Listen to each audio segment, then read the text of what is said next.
오늘 또 참으로 좋은 날입니다. 오늘은 8월 5일 월요일입니다. 어제 주님 은혜 가운데 주일 잘 보내신 줄로 믿습니다. 한 주간도 무더위를 이기면서 말씀을 묵상하면서 건강하시기를 축복합니다. 오늘은 다니엘 2장 1절에서 13절 말씀을 통해서 보일 자가 없나이다, 보일 자가 없나이다 라는 제목으로 함께 묵상해 보도록 하겠습니다. 먼저 본문을 함께 읽도록 하겠습니다. 2장입니다. 제2장 1절. 느부갓네살이 다스린 지 2년이 되는 해에 느부갓네살이 꿈을 꾸고 그로 말미암아 마음이 번민하여 잠을 이루지 못한지라 2절. 왕이 그의 꿈을 자기에게 알려주도록 박수와 술객과 점쟁이와 갈대아 술사를 부르라 말하매 그들이 들어가서 왕의 앞에 선지라. 왕이 그들에게 이르되 내가 꿈을 꾸고 그 꿈을 알고자 하여 마음이 번민하도다. 갈대아 술사들이 아람말로 왕에게 말하되 왕이여 만수무강하옵소서. 왕께서 그 꿈을 종들에게 이르시면 우리가 해석하여 드리겠나이다. 내가 명령을 내렸나니 너희가 만일 꿈과 그 해석을 내게 알게 하지 아니하면 너희 몸을 쪼갤 것이며 너희의 집을 거름더미로 만들 것이요 너희가 만일 꿈과 그 해석을 보이면 너희가 선물과 상과 큰 영광을 내게서 얻으리라. 그런즉 꿈과 그 해석을 내게 보이라. 원하건대 왕은 꿈을 종들에게 이루소서. 그리하시면 우리가 해석하여 드리겠나이다. 내가 분명히 아노라. 너희가 나의 명령이 내렸음을 보았으므로 시간을 지연하려 함이로다. 너희가 만일 이 꿈을 내게 알게 하지 아니하면 너희를 처치할 법이 오직 하나이니 이는 너희가 거짓말과 망령된 말을 내 앞에서 꾸며 말하여 때가 변하기를 기다리려 함이라. 이제 그 꿈을 내게 알게 하라. 그리하면 너희가 그 해석도 보일 줄을 내가 알리라.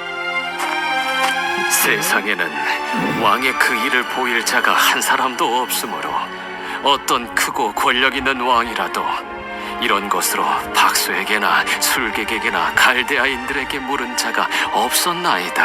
11절. 왕께서 물으신 것은 어려운 일이라 육체와 함께 살지 아니하는 신들 외에는 왕 앞에 그것을 보일 자가 없나이다.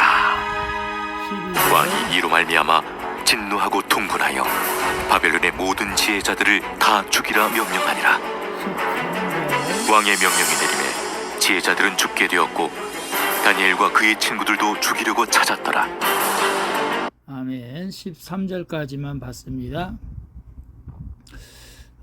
본문 요약은 이렇습니다. 느부갓네살 왕이 꿈을 꾸고 그것으로 번민하여 잠을 이루지 못하죠. 이에 그는 박수와 술객, 점쟁이들을 불러 자신이 꾼 꿈과 그 해석을 보이라고 명령을 합니다. 하지만 갈대아 술사들은 그것을 알 길이 없어 당황하게 되죠. 그러자 느부갓네살 왕이 진노하면서 바벨론의 모든 술객, 술사 등 지혜자를 죽이라고 명령하는 내용입니다. 질문과 묵상하기 1. 요즘 내가 잠을 이루지 못할 정도로 번민하는 문제는 무엇입니까?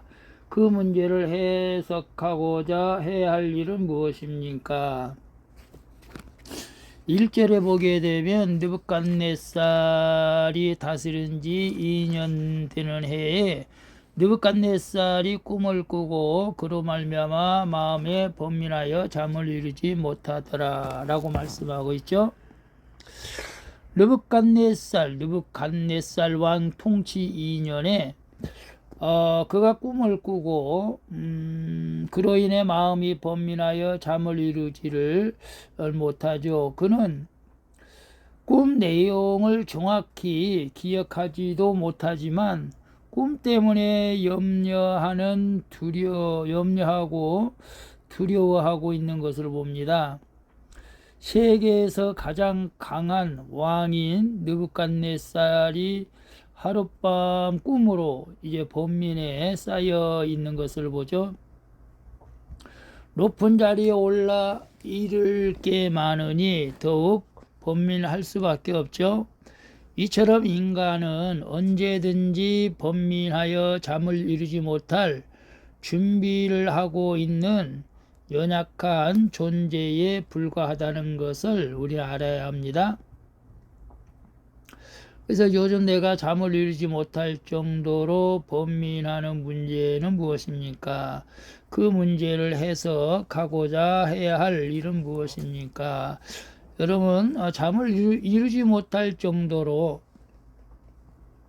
번민하는 문제가 있습니까? 느부갓네살 왕은 꿈 때문에 꿈은 분명히 무슨 계시가 있을 것이고 이 꿈이 징조가 있는 것이다. 이건 분명 그것은 확실한 것 같아요. 분명 이 꿈은 내가 미래에 대해서 어떻게 되어질 것인가에 대해서 말하고 있는다는 것은 그건 느부갓네살 왕이 확실한 것이죠. 그런데 해석을 할 수가 없는 거죠. 오늘 우리가 꿈을 꾸면은 또 분명히 하나님의 무슨 뜻이 있는 것 같은데 이 꿈을 해석을 하지 못하는 경우도 있죠. 그렇다고 또 아무렇게나 해석해서도 안 되겠죠. 뭐 그런 일도 있을 수 있고 아니면 사업하는 사람이 또 결혼을 앞두고 여러 가지 번민할 정도로 잠을 이루지 못하고 번민할 정도가 있다면은 그 문제를 해석하고자 내가 해야 할 일은 하나님 앞에 묻는 길밖에 없겠죠.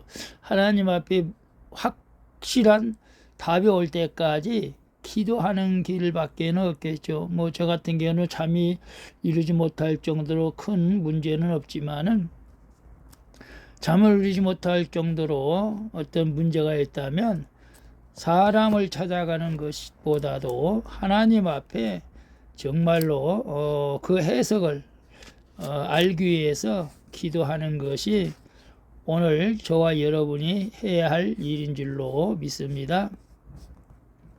2번 봅니다. 사건이 올 때 내가 의지하는 대상과 내가 쫓는 세상 방식은 무엇입니까?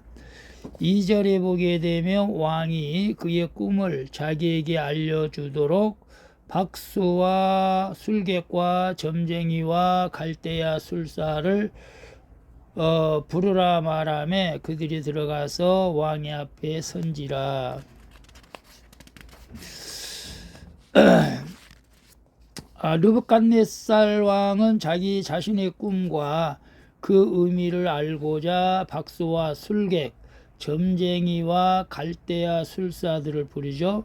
하지만 그들은 왕에게 그 어떤 답도 주지를 못하죠. 할 수가 없는 것이죠. 그런데 왕은 꿈의 내용과 그 해석을 보이라고 그들을 닥달하죠. 그림에서 죽인다고까지 하죠. 세상 방식으로는 하나님이 주신 사건을 사람이 해석할 수는 없죠.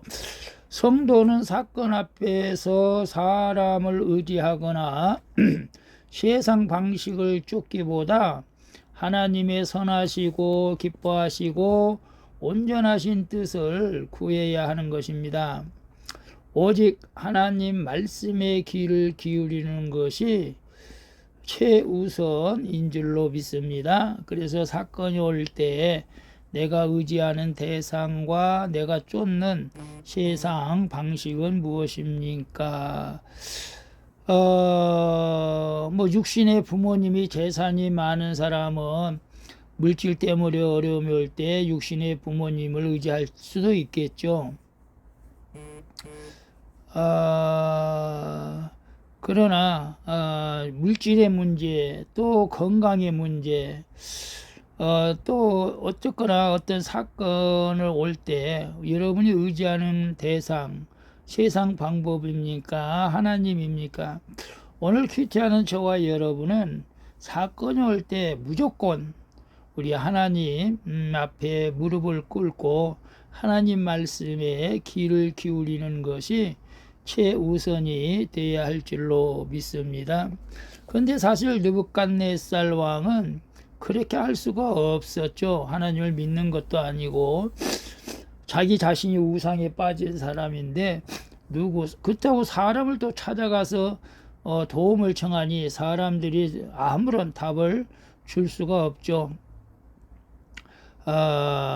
그래서 나중에는 그들을 다 죽이려고 명령까지 하는데요.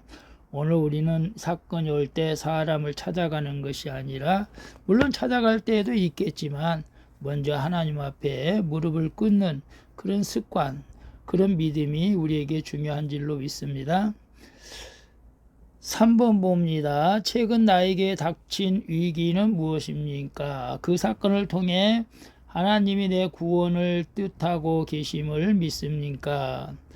12절, 13절 보게 되면 왕이 이로 말미암아 진노하고 통분하여 바벨론의 모든 지혜자들을 다 죽이라 명령하니라. 왕의 명령이 내림에 지혜자들은 죽게 되었고 다니엘과 그의 친구들도 죽이려고 찾았더라. 박수와 술객, 점쟁이와 갈대야 술사가 자신의 꿈을 해석하지 못하자 진노하죠. 그래서 느부갓네살 왕이 바벨론의 모든 지혜자, 당시 술객, 이런 박사, 점쟁이를 다 죽이라고 명령하죠. 그런데 그 중에 다니엘과 세 친구도 지혜자 속에 속했던 것이죠. 그들은 술사가 아니고 말 그대로 지혜자죠. 그들에게 죽음의 위기가 닥쳐온 것입니다. 그러나 이 위기에 결국엔 다니엘과 친구들이 믿고 섬기는 하나님이 밝히 드러나는 계기가 되었죠. 성도에게 닥치는 모든 일에는 하나님이 뜻하신 목적이 있습니다. 그리고 그 목적은 멸망이 아닌 구원인 줄로 믿습니다. 그래서 최근 나에게 닥친 위기는 무엇입니까? 그 사건을 통해 하나님이 내 구원을 뜻하고 계심을 믿습니까? 여러분, 최근에 닥친 위기가 있었습니까? 저는 하나님의 은혜로 특별한 것은 없는데, 저는 이제 계약 기간이 만료돼서 자동으로 지나간 줄 알았는데 또 건물주가 와서 새롭게 계약을 하자고 그러는데 사실 걱정이 되었습니다. 그래서 좀 기도를 했죠. 월세를 올리지 않게 해달라고. 그랬는데 이제 한 5만 원 정도가 올랐어요. 5만 원 좀 12년 만에 또 5년 만에 또 올랐는데 그 정도까지는 또 해줄 수 있겠다, 그런 생각을 하면서 그냥 감사하게 받아들였습니다. 이것도 하나님 무슨 뜻이 있겠지라는 생각을 또 해볼 수밖에 없죠. 여러분, 위기가 닥친 일이 있습니까? 그것도 다 지금 다니엘과 세 친구들이 위기가 닥쳤는데 나중에 우리가 결과적으로 볼 때 하나님을 나타내는 놀라운 일들을 이루어가게 된 것을 봅니다. 오늘 또 위기가 있다면 하나님의 내 구원을 뜻하고 확실한 믿음을 가지라고 하는 귀한 뜻들이 거기에 있는 줄로 믿습니다. 그러니까 낙심하지 마시고 기도하시기를 바랍니다. 기도하겠습니다. 주님, 세상의 것을 모두 가질지라도 하나님 없이는 불안과 번민 속에 살 수밖에 없는 저의 연약한 인생입니다. 그리고 하나님이 허락하신 사건 앞에서 세상 지혜와 사람을 의지하는 저의 불신앙을 용서해 주시옵소서. 이제는 날마다 말씀을 묵상하며 그 속에 감추어진 비밀의 경륜을 깨닫게 하여 주시옵소서. 그리고 내 영혼이 잘된 같이 범사가 잘되기를 원하시는 예수 그리스도의 이름으로 기도합니다. 아멘. 우리 찬송가 412장 내 영혼이 그윽히 기쁜 데서 함께 찬양 드리고 마치도록 하겠습니다. 오늘도 수고하셨습니다. 한 주간 좋은 일이 많이 일어날 줄로 믿습니다. 샬롬.